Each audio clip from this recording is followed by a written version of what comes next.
Today on the Topping Show, Justin Trudeau is worried about populism growing. Vivek on the Hunter Biden gun conviction. Biden taxed the rich their fair share. Tweet backfires completely. GM lowers EV production target. Apple passes Microsoft to become the most valuable company on the planet. Investors push against woke policies at Target and Dick's. Boeing has now gone 2 months with zero sales. Gojo Swella drinks and touches herself on stage in front of children. 24-hour fitness, well, they have a memo that says they have year-round approval for BLM and Pride decor, but not USA flags. Star Wars' new show has a 23% audience score as it prioritizes diversity over substance, and the Honda Fit is being recalled. All of that and much, much more on The Topping Show.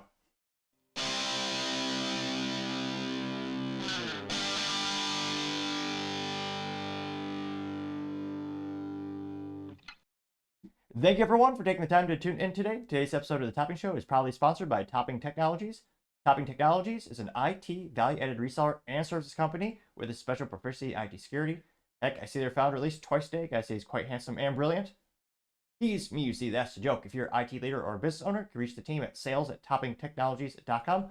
Also trying to get to 4,000 subscribers by the end of the month. So if you could click that button and tell your friends, I would greatly appreciate it. Now, going over to the business part podcast, you have GM to lower their EV production target while still saying, oh, they're all in on EVs, which, again, just a friendly reminder, General Motors has gone bankrupt 3 times since Billy Durant founded the company all those years ago by combining Buick as well as Oldsmobile. And yeah, so statistically speaking, probably going to go bankrupt again. They kind of have a historic pattern going. Now, this is first brought to us thanks to Jamie over at Detroit Free Press, which, I mean, ironically named because Detroit is really not free. It's mostly totalitarian by political policies, but it's also fascinating that they still have news there and people live there. That's even more astonishing.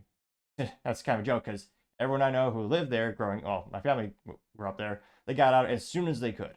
Now, they specifically say, quote, GM lowers EV production targets amid slow demand, saying EVs will show a variable profit.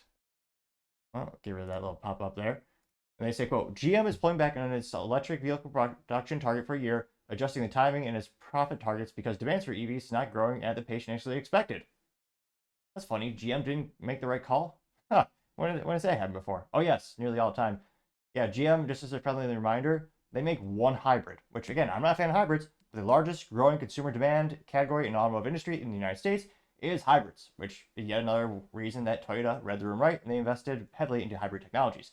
Now, GM CFO Paul Jacobson said earlier this week that GM could trim its targeted production of EVs in 2024 between 200,000 and 300,000 to between 200K and 250K. Jacobson said that GM still believes it can variable profit positive on an EV at low 200,000 production range. GM promised investors earlier this year that it would show a variable profit in EVs by the second half of the year. Variable profit is when revenue GM earns from selling the vehicle exceeds the direct cost of producing it. The calculation excludes the corporate or fixed cost, measuring only the costs that go into the car and the revenue earned from the car directly.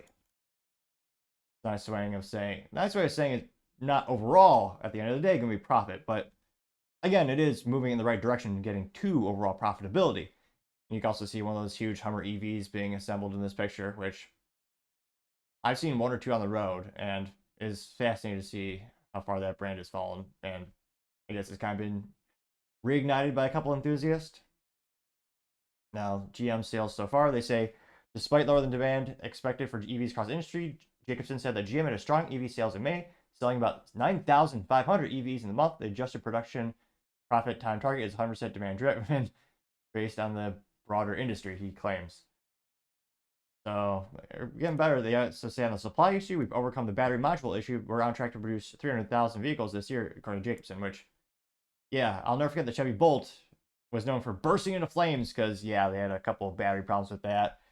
Yeah, not the best name for it, though accurately named. So GM's increasing their production, but they're starting to lower those targets. And again, pretty much everyone is having more and more competition in the EV category. Will GM really become an industry leader? Will just kind of struggle to exist? Their stock has been going up lately, so that's a first. I mean, Mary Barra has been in charge of the company for about 10 years from a CEO perspective, and the stock growth has been anemic under her tenure. The past couple months, so it's gone up quite a bit. So maybe the market thinks that the General Motors is moving in the right direction. Let me know. Do you know anyone who actually drives a GM manufactured vehicle? I mean, I know people up north because you get the friends and family discount because they work indirectly or directly for General Motors or one of the other big three automotive companies like Ford or Stellantis, previously known as Chrysler, Dodge, Jeep. But let me know in the comments. As always, I'd be fascinated to hear what you have to say. Thank you, everyone, for taking the time to tune in. Again, trying to get to 4,000 subscribers by the end of the month. So if you could click that button, I would greatly appreciate it. Also, leaving a thumbs up, thumbs down, or comment is a great way to give me some additional feedback, letting me know how I can make the show better and better. Lastly, don't forget to take the time to tell your family, tell your friends, tell your coworkers, heck, tell your enemies, tell anyone and everyone. Just stay safe and fight the good fight.